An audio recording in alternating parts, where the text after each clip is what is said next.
And then for those of you that are sticking around, that's because you guys are paying us money to stick around, and we thank you tons for it. We really, really, really, really, really do.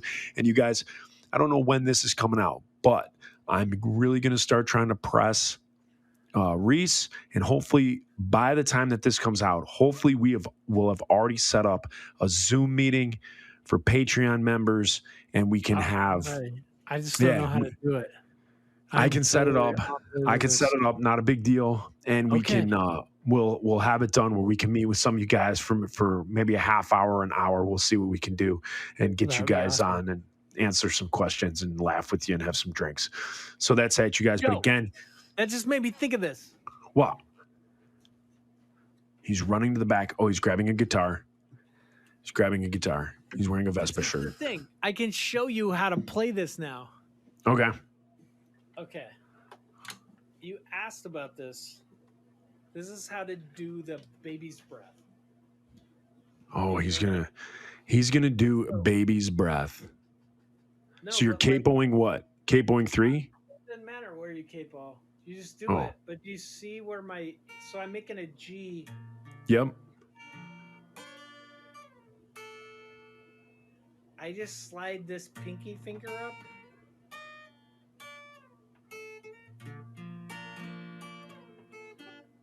And then I go to C. But I put this pinky down.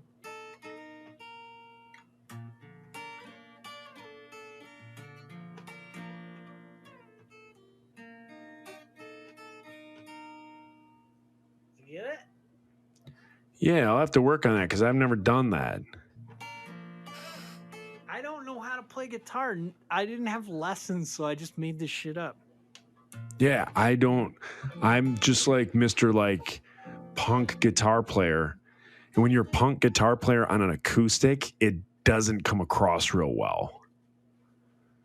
Wasn't there like a Christian band that was all punk, but they played acoustic guitars? Wait, say that into the microphone? Wasn't there a Christian band that was like punk and they played acoustic guitars? Weren't they from Japuza? Weren't they something? The Dogs? What was that band? They were like, I thought they were like acoustic gutter punk. Oh, that's cool.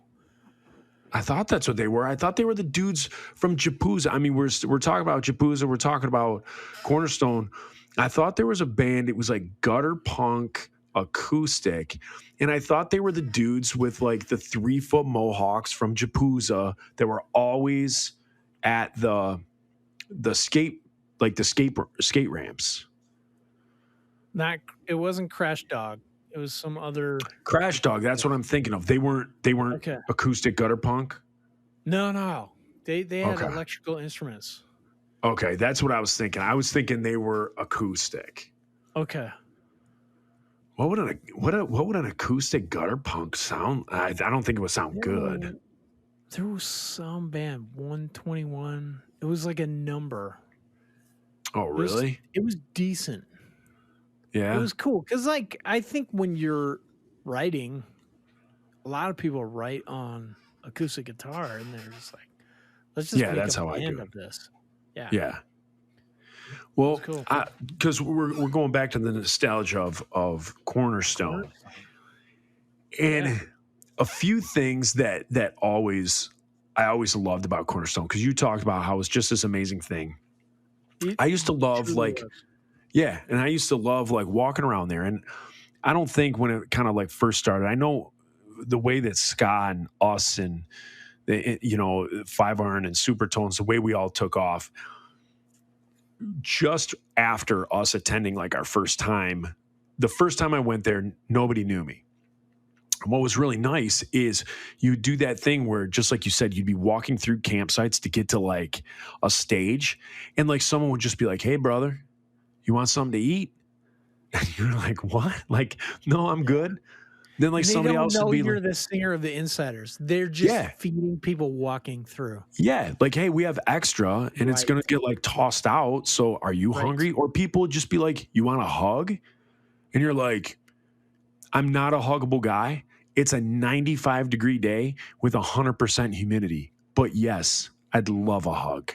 Yeah. And you get like a hug from like some dude who, by all intents and purposes, like if you looked at him and judged this dude like a book by its cover, you would never want a hug from this guy. You know, I mean, I was 19 years old, some 40-year-old, 30-year-old guy who, I'm not talking like creepy, but just some guy who's like, I love you, brother. And you're just like, thanks, bro. Love you too. Just give him a hug. Even though a hug, probably that wasn't the best time for it because I said like the weather and the heat. But you just get like a hug, and that you got that Christ-like love. Like that's where I showed it, or that's where I felt it in those times. Yeah. And then you know what else I loved? I loved that vegan food truck. It was good. I used to get vegan. Like I don't eat vegetarian. I don't eat vegan. But Leslie at the time, like my wife, my girlfriend at the time, she one day went to the vegan food truck at Cornerstone and she got the vegan quesadillas. Came back, she was like, Joe, you gotta try this. I'm like, vegan, whatever. So I take a bite. Freaking phenomenal. Yeah. So every time I went to Cornerstone, like all I ate were the vegan quesadillas and like an ostrich burger. Yeah. Those were the two things that I would eat constantly. I would eat three to one vegan quesadillas and then an ostrich burger. Yeah. There was, so as an artist, they didn't really feed us. There was No, you know what? You're right. Cornerstone didn't feed us. All the other festivals, there was like a catering tent. Yeah. They did but not Cornerstone. There was snacks and drinks if you were backstage. And you could almost always get backstage if you were in a band because there was 100 bands you were friends with. Yeah. And you could just be like, hey, man, yeah, okay, I'll come up on stage with you. And then steal their water or whatever. Yeah, or some Cheetos. Yeah. But like, there was remember there was that store. Do you remember they had like a little grocery store there too? Mm-hmm. Yeah, and you could go through and do some like grocery shopping. It kind of had some essentials and some like loaves of bread and things like that. And you could kind of do. I forgot about that. Yeah, I used to love cool. You guys, we are literally just starting to stir the pot of memories and whatnot. Because I'm just sitting here like I would be if I was like sitting in a bar, just chit-chatting with Reese, just bringing this stuff up. So I'm like walking through it, talking through it as I'm remembering it. I haven't thought about it in years and years and years and years and years and years. But another thing was just how you said it would be the sun beating down on you, no shade whatsoever. Mm-hmm. So the only shade you could find was to like dip into like a merch tent. And then what happened is you would dip into the merch tent and you wouldn't have the sun beating down on you anymore. But just from being in the merch tent with all those bodies, the temperature. Mm-hmm. So if you were outside, it was 95 with the sun beating down on you. If you went inside of the merch tent, it was now 120, but the sun wasn't beating down on you. And just the like people, there would be a band that would have been a band for like 2 weeks, but they would have these major, giant, huge like merch setups, man. Do you remember the merch setups? Your guys' was ridiculous. Because we would make like $30,000. Yeah. At Cornerstone. Like it would pay so many bills. Yes. Because we didn't have a merch person. It was like us selling. So it would just be like, this is the problem for us selling merch there was like the table would keep pushing you out of the tent. Like so many people would come up, the table would get pushed to the point where you were like back into your display. And you'd have to get somebody to go out and be like, hey, everybody step back 10 feet and get the tables back out. Yeah. But holy shit, dude, what I wouldn't give for like just one day of that. One day of working the merch at Cornerstone again. Like it was so incredible, so cool to just talk to people. And I know. it like was with this podcast. Such a with this good podcast, I feel like I want to right so many wrongs. So Yeah.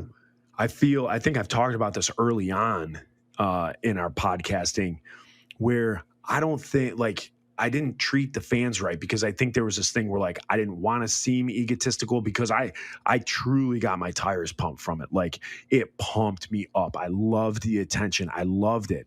So I Yeah. had to overplay that it didn't do anything for me to kind of protect myself from just being an egomaniac. And so I think I dissed a lot of people and ruined a lot of stuff and didn't make a lot of memories that I could have. And so Yeah. now with the Pickle and Boot Shop, just like you said, like I'm trying to before, just like what you said, with the Pickle and Boot Shop, I'm trying to right these wrongs. So when people email us, when people DM us, when people do all those things, I try to get back to everybody. I try to make sure that I'm staying in contact with all our fans and making sure that they're not only getting their money's worth, but they're getting their entertainment worth, and just having myself open for them. But I'm with you. Like back with the Insiders, I remember Johnny, our road manager, would like make up a schedule. Like, this is when you need to work the merch table. And I remember just being like a little baby and being like, no, I'm not doing this. Like, why don't we bring a merch guy? You know, I want to be able to walk around. I want to be able to do this. And I used to just like pout when it was like my 3 hours that I had to like sit there and run the merch table. And at age 22, 21, I would sit there and pout and just like hate it, because I wanted to be doing whatever, and I wanted other people to run our stuff. Because it was surreal. Like just anywhere you walked there, it was cool. Yeah. Right. And now at 44, just exactly what you said. I would give anything. I would give anything to do one day, to do a 4-hour shift in the burning heat with a box fan that's just blowing warm air on you like a convection oven at Cornerstone. Like I would, for what I wouldn't give to go back and do that again. Same. And it's not about being young for me, like just to be there. It was so cool. Like yeah, you're right. I'd do it tomorrow. If they said, hey, Pickle and Boot Shop, come out, you guys can do an hour set, do an hour show, on location podcast, I would absolutely do it in a heartbeat. You know, it was so cool. Yeah. And sell shirts and pickles and boots. Yeah. And adult toys. Like Star Wars Legos that kids can't afford. Yeah. Yeah. Like Liam Neeson stretch dolls. Like instead of like Stretch Armstrong, like it's Liam Neeson that stretches. Yeah. From that movie Taken. Yeah. So it's called like Taken.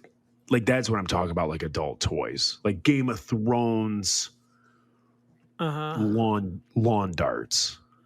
Adult toys. Yeah. Perfect. Yeah. I mean, by what else would I mean, though? Really? I don't know. Because that's what it is. I don't remember how I toys. ate. You were talking about eating at Cornerstone. I don't remember how we sustained ourselves. Like I remember there was like snacks on our bus. I remember eating at the food trucks a lot. People would feed me too, and I don't want to like glaze over that because people just like, hey, can you come to our campsite for some food? And I'd be like, yes, I have not eaten since absolutely. Yesterday. Yeah, I will come. I remember it was a lot of peanut butter and jelly. Mm-hmm. And I think Cornerstone did give us, I think like one year we got food vouchers. Yes. And then I think one year we didn't. Like I remember like a couple years we got food vouchers and then like, yeah, and then we didn't get them. So I don't know what happened there. Or maybe we did all years and I'm just not thinking about it. But I always remember that like at least once a day, I know when I was paying for it myself, at least I would go to get the vegan truck, the vegan food truck. I don't know if that was like my one. And I remember my wife. Falafel there. Yeah, at the vegan place. Yeah, they did have falafel. I think back falafel and then I hummus. didn't Always know had what that. it was. I don't think All like in right. my early 20s I had experienced falafel and hummus at that point. Okay. I don't think And then, hummus I would have because I was eating hummus in like junior high, but falafel I don't think I would have ordered a falafel. oh man, it was good. Yeah, You remember, like all the bands stayed at the Days Inn in Macomb, yeah, yeah. and it was like, man, I think I got Legionnaire's disease one year from like sleeping under the air conditioner. But like, it was, Just it pneumonia. was, yeah. They would be like, okay, you're playing, and you would book it like in August the year before you played. To just be Correct. like, okay, we're playing Cornerstone. We're gonna play there, and you got us a space at the, at the Days Inn, and I don't know. I don't know if we got 3 rooms, 4 rooms, or 2 rooms, but I do remember sleeping on the floor Yeah, and getting Legionnaire's disease. But then there was like a room. Cushing syndrome. Yeah, I got Cushing syndrome from the air conditioner. There was. I'm not telling you any more medical diagnoses that I find. Remember there was like that stumble room upon. with the heart-shaped hot tub? And Yes. they filled the heart-shaped hot tub with ice, and there was Yes. drinks in it, and there was just Yes. like whatever prepackaged like Danishes and donuts. Yes, That I was your do remember breakfast that. when you were there. Yes, And I you do drank remember. stuff. I hope to God they clean that hot tub. 'Cause Oh, could you can imagine? Like, I want that room. I wouldn't get in that thing, man. Because I know what I've done in a heart-shaped hot tub before. What? And- You've and I- read the Bible. Yeah, yeah. And I'd be damned to let somebody drink an ice cold, sun-kissed orange soda out of a heart-shaped tub that I No. just went ham in. You got to know your wife. Take in the that, biblical Satanism. sense. Take that, Satanism. Take that. We're talking Sometimes you Christian. can get to know your festivals. wife in a biblical sense at a Yeah. Christian festival in a heart-shaped bathtub. Yeah, Hot yeah. I kind of knew. It's funny because you said you're talking about like the downfall of Cornerstone. Yeah. I felt, and this is the God's honest truth, I felt the downfall of Cornerstone was our last year, I believe it was. I started hearing all sorts of people talking about banging intense. Like those first years, like everything was like very, very Christian, very Jesus. Like I said, you want some food, you want this, you want that. And then by the time we were doing like main stage, I remember just hearing from tons of people where you'd walk through campsites, you'd hear the conversations of people as you walk to and from stages. And it was a lot more like dudes trying to hook up, girls trying to hook up. I heard like a lot more stories of like people like banging it out in tents and things like that. And I'm like, I think this has gotten to be where it's like, it's a place to be for popularity and music, and the message, like the purpose isn't here. Like kids aren't coming to get like closer to Jesus. People aren't coming to like experience that. People are just coming because it's a place for like a cool show. Yeah. And then I think at that point, that's kind of like when God like is like, hey, like if he lays it on like Japuza's heart to do it. I think when things like start to run that way, you're like, okay, maybe we're done with this, you know? I feel like you're right. Like maybe the people that were taking their youth groups there, or like the moms and dads are like, yes, this is a safe place for kids. If that was going rampant, they'd be like, this is not a safe place. Like I don't want my kids to find out about sex from hearing it in the tent next door. Yeah. I get that. So you're saying you don't think it was as rampant as I'm remembering it? I don't know. So you guys, when was your last year? I remember hearing about people hooking up. Maybe 2000, 2001, maybe. So we played, I think, 2003, and I wasn't just like, man, this is like a hookup festival. And then like in Roper, I think we played in like 2005. It's the last time I played it.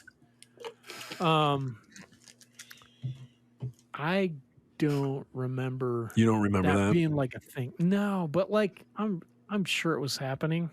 Positive. You're just oblivious to it. Well, Girls it are wasn't like, happening to "Hey, me. Reese, want to bang it out in my tent?" And you're like, "Oh, I think she's talking about vegan quesadillas." I think so.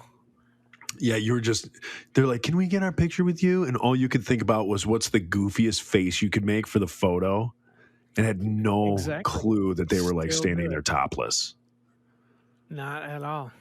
Like you had two, let's say 19-year-old girls next to you. You were 20.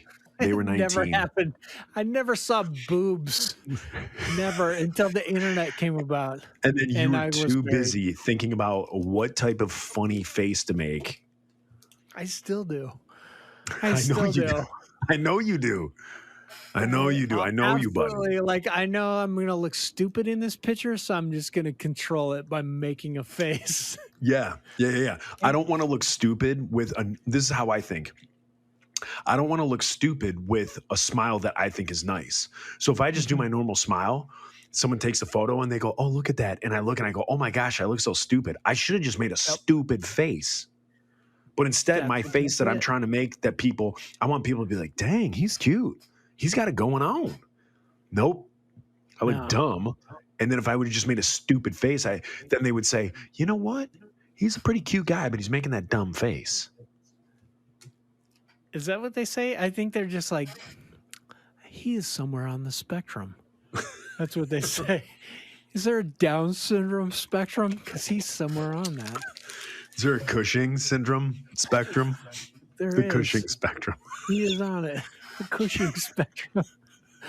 The other thing is the flashes. Like, after you play the show, like, people taking pictures with you, you're gonna lose eyesight.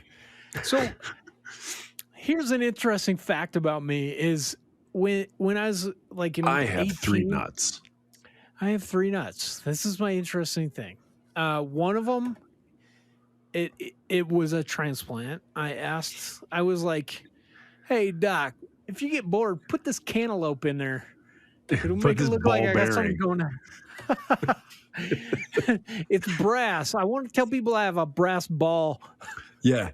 I want it to be like those metal balls that you pull the one and they go clack, clack, and the energy goes through them and knocks the one on the end out. But I want my regular balls to be hitting on that because I don't want to enjoy any part of this life. Make it a living hellscape. So, no, but like when I was 18 or so something, I went to the optometrist and he was like, "Do you know you have a blonde fundus?" And I was like, "What?" You were like, "My drunkle told me that once." My drunkle did. He took me down to the basement. He was like, "You want to watch some?" Showed me his train set and told me I had a blonde funkle. Blonde funkle. So a blonde fundus, your fundus is like the back of your there's a part of your retina that is supposedly colored with melanin, and I don't have this. It's like some sort of like my people came from Vikings, and you don't have this because you're white. You're so white. You don't even have the melatonin that you should have in your eyeball. You can't even make that shit work. Like, don't forget about rapping and basketball, dude. You don't even have melatonin in the back of your eyeball. Yeah. They're like, the Iditarod is too hood for you. You don't even try. Don't even try it. Don't even try it. So yeah. Like you're so white. Words. Even green bean casserole seems very ethnic to you. Yeah. You're gonna burn your tongue on mayonnaise. Don't do it. So he was like, so your eyes are lacking melatonin. Yeah, he was like, not melatonin, melanin. Melanin. melatonin. Yes. They're also lacking in melatonin. But he was like, Yeah. you don't have any melanin back there. You shouldn't go outside without sunglasses because you'll go Oh, blind. He was I had a you're friend like that eventually growing gonna up. go blind. Bono has this. I want to just claim that. Like he's always Nice. wearing sunglasses in interviews and stuff or on stage, and it's because of the lights. So I was like, well, crap. And now as like a 40-something year old man, I see it. You know, like you look up at the sky and you're just like, it's blue, but all I see is shit just floating around in my field of vision where I'm Yes, like where I'm amoebas. going blind. Like you're Blinded. looking in a microscope at amoebas. Yeah, that's Yes. what floats through mine as well. Okay, maybe you have a blonde fundus. I don't So- think so because it doesn't, like the bright doesn't affect me like I think it affects you. It's bad. So he told me this, and I was just like, when the flashes were going, it would take hours, like for my vision to come back to normal. So I was like, I'm gonna start making really goofy faces where I'm not looking at the camera. So Yeah. I would just, it's like automatic now. People are like, can I take a picture? And I'm like, yeah, I'm gonna cross my eyes, and then I'm not looking. Or you And just I'm always close wearing them. sunglasses. Yeah, Yeah. like the guys in Fire Room be like, "Why are you always buying sunglasses? What's your problem?" And I'm like, "I'm going blind, you fuckers. Leave me alone. Just play your horn, Stop it. Brad. Yeah. Play your horn. Yeah. Put your Hey, Brad, why don't you Brad. add more valves to that horn, dummy? put another. Jeez. Yeah. So that was. Why don't you blow in the other end of it? Why See don't what you can do. put your face in it and blow all that nasty spit out. I know. Ugh. Oh, spit valves. Spit He valves sometimes gross lets me out. Playing it though, I've never emptied his spit valve, but sometimes on stage, we'll play, and he'll let me play the Ricola song on it. Oh, yeah, Do you yeah. remember that commercial? Ricola. Ricola. Oh, yeah, and then, Ricola. and I can make it say brr. It makes that sound. He lets You know me what you do it. He's reminded so me nice. of? What? With spit valves and the word spit in it. We played with Mhm. Johnny Sacco one time Mhm. and Mike Trout, their lead singer. Mike I know Trout, lead singer. Yeah, I know. I've brought it up before. Trout is only half of his last name. It's Trouton or something like that. Trout We call him Village. Trout. So one time Hashtag we played with him. Johnny Sacco. Hashtag Johnny Appleseed. Mhm. What I saw this man do is at the beginning of a song, he inhaled and snorked up in his nose the largest phlegm wad, snotty phlegm wad I've ever seen in my life. And we were playing this club that had a really, really, really low ceiling. Uh-huh. And he spit this giant goober up onto the ceiling right at the beginning of a song. This sounds made up, but this is absolutely 100% true. Does not sound made up. I believe it. He horks this thing up from like the top of his nasal cavity, spits this thing out onto this low ceiling. Through the entire song, it's like dripping, it's stretching further and further, just like a stalactite, just dripping. And literally, as they played the last note, bank, it lets go right into his mouth. Oh my gosh. So through this entire song, this big snot wad is like slowly dripping and then lets go. And he's right there with his mouth open. Boom. Just takes it right back into his mouth. It was the most impressive, grossest thing I've ever seen in my life. It was us and Johnny Sacco. cool. We played at the Mosquito Club somewhere in Michigan. I forget where it was, Livonia, Farmington Hills, So somewhere, but it was cool. called the Mosquito Club. Oh, it was disgusting. Absolutely disgusting, but amazing at the same time. Oh my gosh. Joey Reason